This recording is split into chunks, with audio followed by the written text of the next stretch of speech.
Praise the lord. మన ప్రభు అయిన దేవుని వాక్యమును చదువుకొని ప్రభు మహిమను పొందుకుందాము. దయచేసి పరిశుద్ధ గ్రంథం తీసి నాతో పాటు వాక్యము శ్రద్ధగా చదివి అర్థం చేసుకుందాం.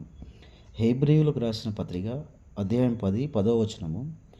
యేసుక్రీస్తు యొక్క శరీరము ఒక్కసారియే అర్పింపబడుట చేత ఆ చిత్తమును బట్టి మనము పరిశుద్ధపరచబడి ఉన్నాము. ఇక్కడ మనం అర్థం చేసుకోవాల్సిన విషయం ఏంటంటే, ప్రభు అయిన యేసుక్రీస్తు గారు ఆయన భూమి మీద శరీరంతో జన్మించిన మొదటి యొక్క ముఖ్య కారణం ఇందులో మనకి ఒకటి కనబడుతుంది. అది ఏంటి అంటే, ఈ సర్వభూమి మీద ప్రభువు అయిన యేసుక్రీస్తు గారు జన్మించక ముందు ఏం జరుగుతుందంటే, ధర్మశాస్త్ర ప్రకారము పాపం చేసిన వాళ్ళు ఖచ్చితంగా ఏం చేస్తున్నారంటే, వాళ్ళ పాపానికి ప్రాయచిత్తము కోసము దేవునికి జంతువులను బలులు ఇవ్వడం జరుగుతుంది. పాపం చేయడము బలి ఇవ్వడం, పాపం చేయడం బలి ఇవ్వడం, ఇది బాగా కంటిన్యూగా ప్రాసెస్ జరుగుతుంది. ఇక్కడ బలమైన మార్పు అనేది కనబడట్లేదు. ఇలా బలులు ఇచ్చుకుంటూ మార్పు కనబడి వాళ్ళకి కనిపించడు, గుర్తుండదు అనమాట. ఆ బలుల్లో ఏది ఇస్తున్నాం అనేది మనకు కరెక్ట్గా గుర్తుండదు, మారుతూ ఉంటుంది. అది దానివల్ల ఏమైందంటే, వాళ్ళకి బలు ఇవ్వడం అనేది కామన్ అయిపోతుంది, పాపం చేయడం కామన్ అయిపోతుంది.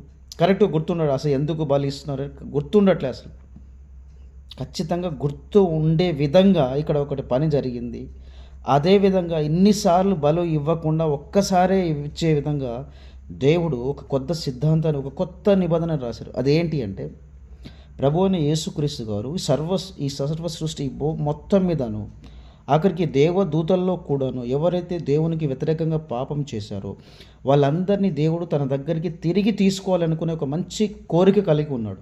అది చెయ్యాలి అంటే వారి జీవితంలో ఉన్న పాపాలన్నింటినీ తీసేసి ఆయన దగ్గర చేసుకోవాలి. పాపాలు తీయాలి అంటే ఒక పరిశుద్ధుని ఖచ్చితంగా అందరి కోసము బలియాగం చేయాల్సిందని దేవుడు నిశ్చయించుకున్నాడు. ఆయనే సర్వశక్తి గల దేవుడే భూమి మీద శరీరంతో జన్మించి, ఆయనే యేసుక్రీస్తు ఒక శరీరము చేసిన పాపాలన్నింటినీ ఒక శరీరం ద్వారానే తీయాలి అని ప్రభువు అయిన యేసుక్రీస్తు గారు శిలువ మీద మరణించారు. ఆయన మనందరి కోసము సర్వ సృష్టి మీద ఉన్న ప్రజలందరూ పాపాలు చేసిన అన్నిటి నుంచి ఆయన కాపాడడం జరిగింది. ఆయన మరణించడం వల్ల అందరూ కూడాను, ప్రభువుని నమ్ముకున్న మనందరం కూడాను, ప్రజలందరూ పరిశుద్ధపరచబడి ఉన్నామనే విషయాన్ని ఇక్కడ మనం ఖచ్చితంగా గుర్తుపెట్టుకోవాలి. కాబట్టి ఇది జరిగింది కాబట్టి ఇక మనం ఊరికే మన జీవితంలో ఏదైనా పాపం జరిగితే ప్రభువు అయిన యేసుక్రీస్తు గారు మన పాపాల నిమిత్తం మరణించారు అనే విషయం మన జ్ఞాపకం ఖచ్చితంగా ఉంచుకుంటే మంచిది. అంతేగాని మళ్ళీ ధర్మశాస్త్రం వైపుకి వెళ్ళి మళ్ళీ బలి అర్పడం ఇలాంటివి చేయకూడదు. ప్రభువు అయిన యేసుక్రీస్తు గారు చెప్పింది మనం